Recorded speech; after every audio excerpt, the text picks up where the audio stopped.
Tunnel vision. Narrowness of viewpoint resulting from concentration on a single idea, opinion, etc., to the exclusion of others. Hello, and welcome back to World of Tanks with Celtic. Today we are looking at one of the most common forms of fail in World of Tanks, the phenomenon of tunnel vision. To show you what I am on about, I have prepared a replay of a game that I had in my VK3601H in patch 8.7, when it was still classified as a medium tank.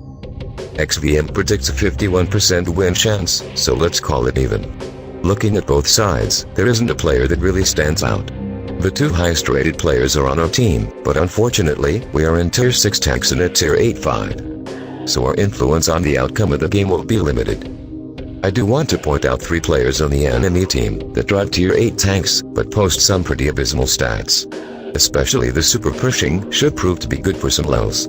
But then, as we have seen in the last episode, stats aren't everything. And the enemy has at least 2 players that will prove that point very clearly. So without further ado, let's get started. Time to roll out. As I am low tier in this fight, I decide to play it defensively and use the super accurate Cornish on my DK to its full advantage. That cannon combines great accuracy, a high rate of fire, and exceptional penetration and reasonable damage, into a most excellent gun. This cannon turns the VK3601H into one hell of a sniper.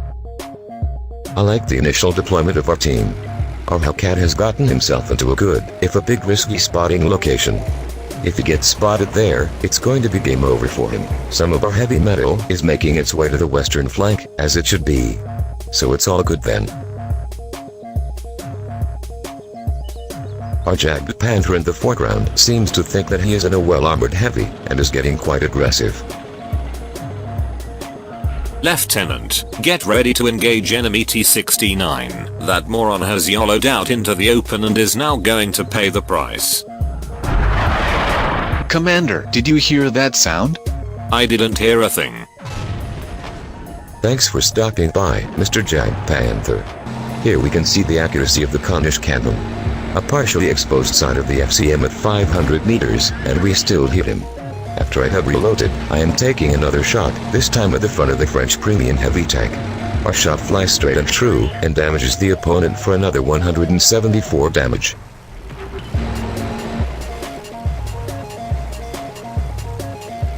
Let's take a look at our eastern flank. While the general situation looks good for our team, our Hellcat driver will soon find himself in a world of trouble. The opponent's Panther is closing the distance, and is now able to light up the Hellcat for the enemy team.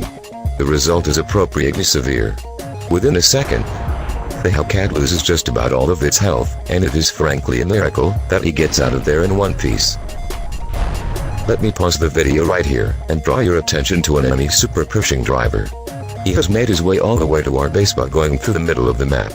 Given the speed of the thing, he probably took off right at the start of the fight, and he finally has made it. If you recall, he was one of the 3 opponents that I pointed out at the beginning of the video, and here we have them now in his premium tank, a 43% win rate and an efficiency rating of 306. It's obvious how this is going to end for him, but let's just watch it anyways for the lulls.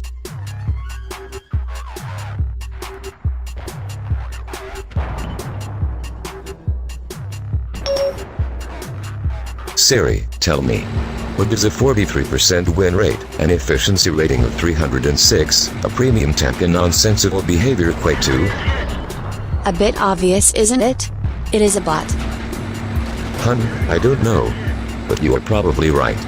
No one who generally walks upright should be so fucking stupid like this guy here. Anyways, thank you for the free XP. I am now shifting my attention to a T-150, who exposes his sight at 480 meter range. No problem for the VK's gun. Just look at that. What a fantastic cannon this is. There, that's already 2 shells, which found their target. My next shot goes wide to the left, which is a bit unfortunate. The final round, however, doesn't. In the meantime, our friend in the Hellcat has advanced towards the enemy base, and he is now spotting a VK3601H. He is at 518 meters distance and I don't have much of a shot. Still, let's give it a try.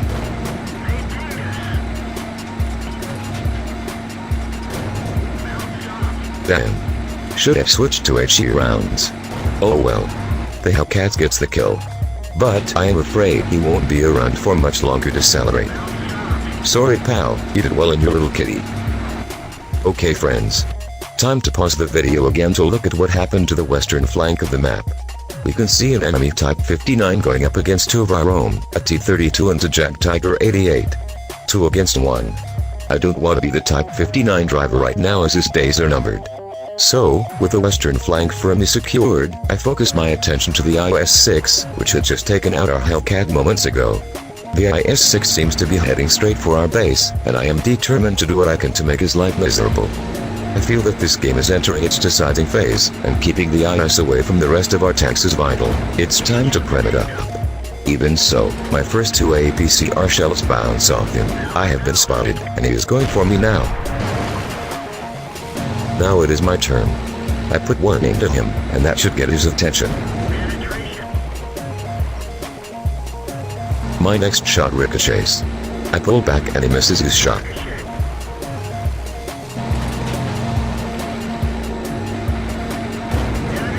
As you can see, I am starting to have fun with this guy. Round after round finds the target, and when he pauses to take a shot, I have all the time in the world to pull back to safety. He might as well send a telegram. My goal is just preventing the IS from crossing the field, or at least slowing down.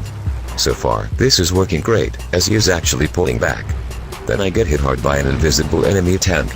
I cannot afford to take any more of these, or I'll be mincemeat very soon.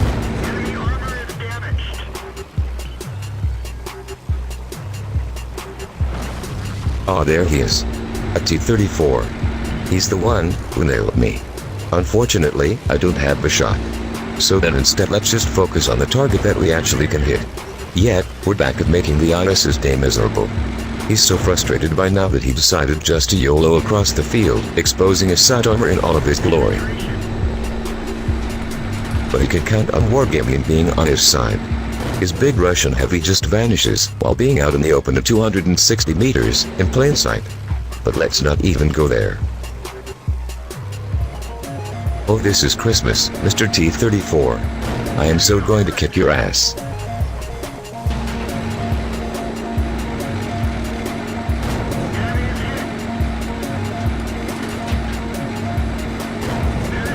That's 3 shells right there, damaging the target. Unfortunately, I am not so lucky with my last 2 shells. 2 bounces, and he gets away. Speaking of luck, mine has just run out. There is a Type 59 on my 6. WTF. How the effing hell did he get there, and what in the name of all that's holy, happened to my team? That's it. I am out.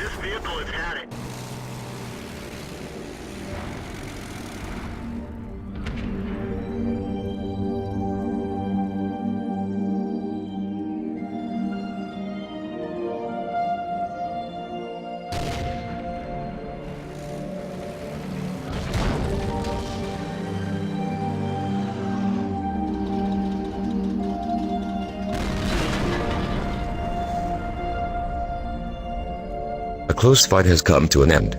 The opponent ending up winning a pretty even match. I ended up with 790 XP, which isn't too shabby for a loss. Let's take a look at the team scores. It certainly feels good to sit on top, having gotten most XP and second most damage in my team. But, there is no denying as to who is the player of the match. The Type 59 driver killed 7 of our team, including yours truly, our artillery. Oh hey, thanks for that by the way, our Jag Tiger 88, and a T-32. The result is more than 1600 XP. That was a game well played. Hats off to you, sir. I want to point out a few other players from both sides, who did have decent games. Special mention should go to our T-34 driver, who took out 5 opponents and did almost 4000 damage. This player has an efficiency rating of less than 800. Wallet Warrior? Maybe. But if it wasn't for him and his contribution, our team would have been steamrolled. But let me take you back to a moment earlier in the fight. Take a look at our western flank. The enemy Type 59 is outnumbered 3 against 1. I recall thinking during the fight, that's it. We won the flank and the game. In my mind, there was no threat anymore from that side of the map, and I concentrated on the eastern flank, and most of all, that IS-6. When I say concentrated, I really mean I tunnel visioned. That's how I missed the Type 59 killing RJT-88. Right here. And then, just a bit later, also that T-32. But there was another sign that I completely missed in the heat of the battle. Let me show you. I was tunnel visioning so hard, I even missed the sixth sense alarm going off. That should have been a red flag for me, as no opponent was close to me to trigger it. Anyways, I think most of you have been in matches where you tunnel visioned. This particular fight isn't even what I'd call a complete fail, and it is debatable whether my being aware of the Type 59 would have changed the outcome of the battle. However, I can promise you that in my second example, there will be no doubt about that. But first, I have compiled a small list of fails and lulls, which I was witness to or actively engaged in. Appropriately enough, the Derpmeister in our first clip is no other than yours truly. I am platooned up with my buddy Eddie, and I am showing off my shiny new Jag Tiger. Oh, the pride. As you can see, we're on Arctic region, and Eddie and I are working the southeastern flank of the map. Yo Eddie, you gotta watch out for the AMX 5100. That's an autoloader. If that guy starts unloading on you, you're screwed. Yeah. I know, man.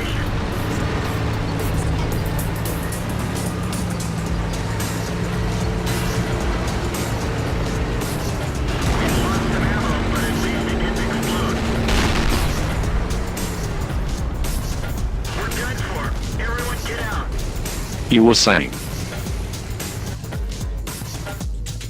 Let's see that again. First, I go for the AMX, just moments after I told Eddie to be careful. Second, I completely expose my side to the opponent and get hammered hard as a thank you. Third, the AMX is pumping shots into me while I shoot for the stars.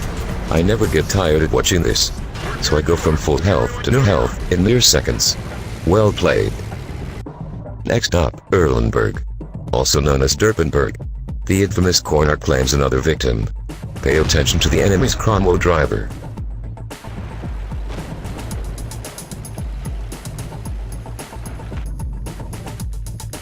There he is, on the left side. He's trying to flank me. Tactically speaking, that is not a bad play, but for our friend here, things will turn for the worse very soon. Just watch this.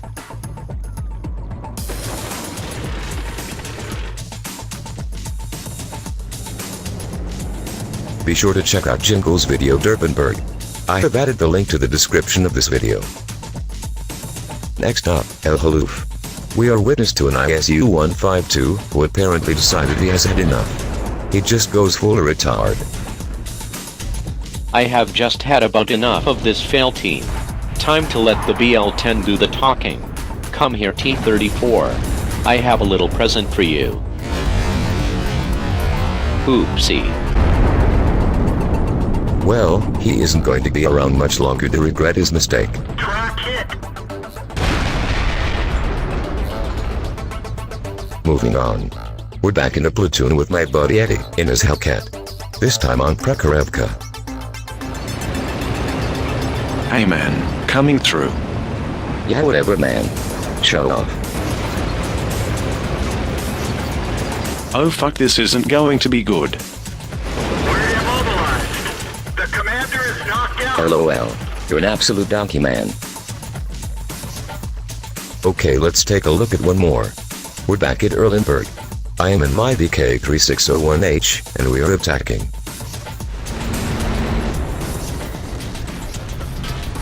Focus on the M5 Stewart, the Dicker Max, and that VK in the background.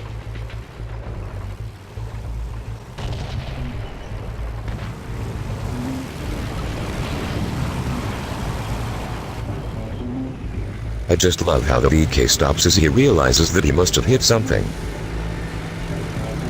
And while the D-Max and myself are laughing our asses off, he actually apologizes.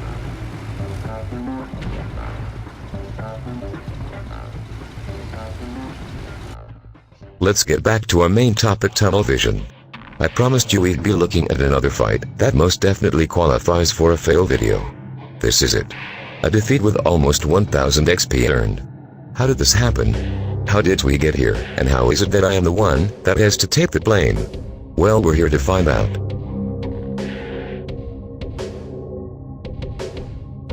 The map is Himmelsdorf. Encounter mode. The key to winning this match is taking the hill. Rush cappers rarely make it, since the cap is too exposed and very difficult to defend. I am in my T-29, which has excellent gun depression and a very strong turret. It's the perfect machine for the job. This is the dream matchup. A T-29 in a game like this?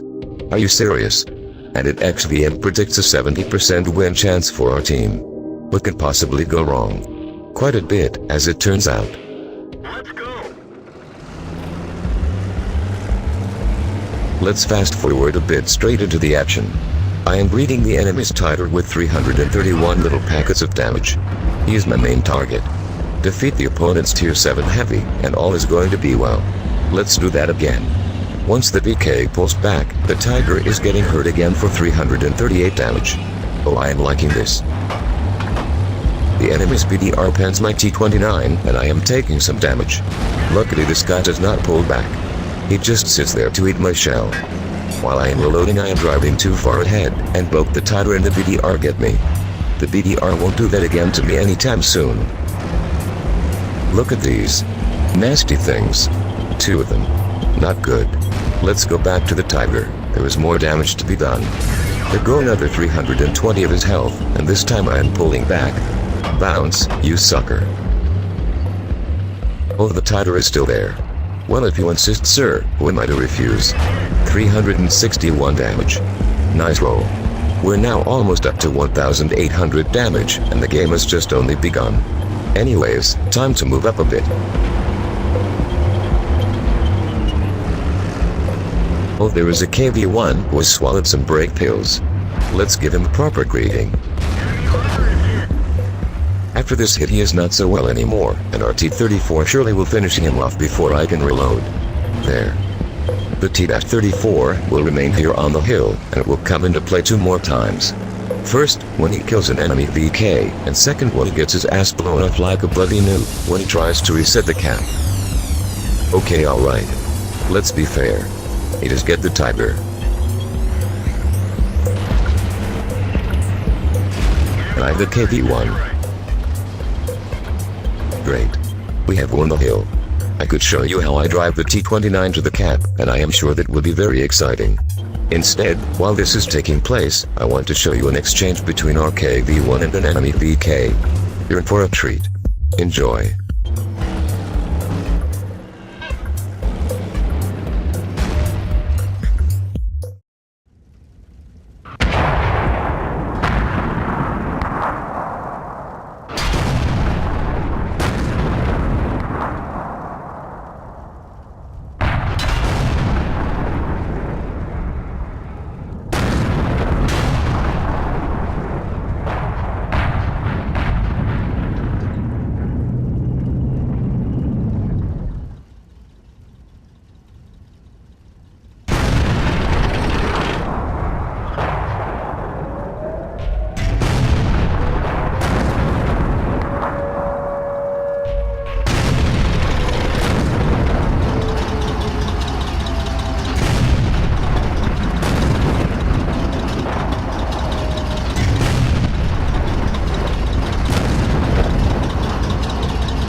People, believe me when I tell you I have watched this footage now a dozen times, and I still don't quite understand what happened there. Anyways, while those 2 numbnuts were trying to figure out who the biggest dumpshit is, our team lost a lot of players, and the enemy is now capping the base. But don't you worry. The T-29 is coming to the rescue. With one exception, there are only low-tier tanks to shoot at, and I was positively thrilled at the prospect to laying waste to them.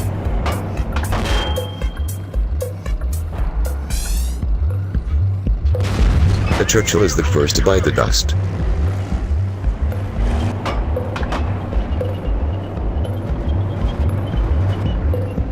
Next, I am going for the poor T-25. Let's aim extra carefully.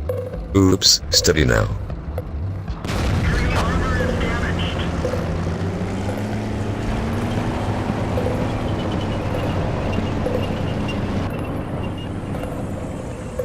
Say goodnight, sweetheart. Okay, what's next? Ah, Mr. Wolverine. And at full health too. Very nice. Cromwell. I'll be coming for you next. As you can see, everything is working to plan. Except for one small thing.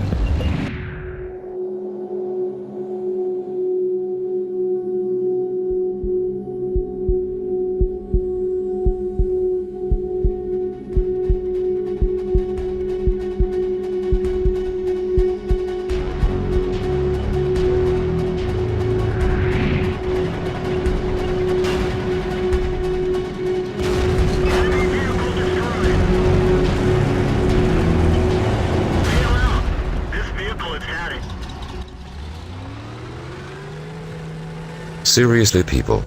Have you ever seen a bigger idiot before? If you paid close attention, you will have seen that I was completely oblivious to the presence of the Jack Panther, even after he shot me the first time, and my damage indicator went off like a Christmas tree. While the Jack Panther finishes off the rest of our team, I was still astonished and disgusted by what had happened. Instead of getting a Top Gun medal and walking away a hero, I am sitting here in the corner, crying like a little girl. QQ. QQQ. While we're witnessing how T-34, with an efficiency rating of 380 goes about resetting the cap, I am thinking about that Jag Panther. Where did he come from? I hadn't seen him all game. Not once did I even notice he was there. His efficiency rating is nothing to shout about, and perhaps that is why he did not even register as a threat. I did not pay him the proper respect, and for my arrogance, I got what I deserved. You, Mr. Jag Panther, have done well indeed. 7 kills, and a well-deserved Top Gun medal. Respect. Let's take a look at the results. 2 players dominated the proceedings. To be fair, like I said before, this was a dream matchup, and in a T-29 I better carry this game. I effectively shut down the enemy's Tiger, who walks away with less than 500 damage done. Not a very good game for him, to say the least. Hats off again go to the opponent's JP, who not only got the kills, but also got the damage done to back it up. Let's be honest. 3,800 damage and 5 kills, top tier or not, this isn't really a bad game. No, but this is about what could have been, had I not tunnel visioned as hard as I did. Had I been aware of the JP, I feel confident I would have gotten the better of him, and finishing off the remaining Cromwell would have been a mere formality. In the end, throwing a game away like this might be the biggest fail of them all. Thank you all for watching. Take care until next time.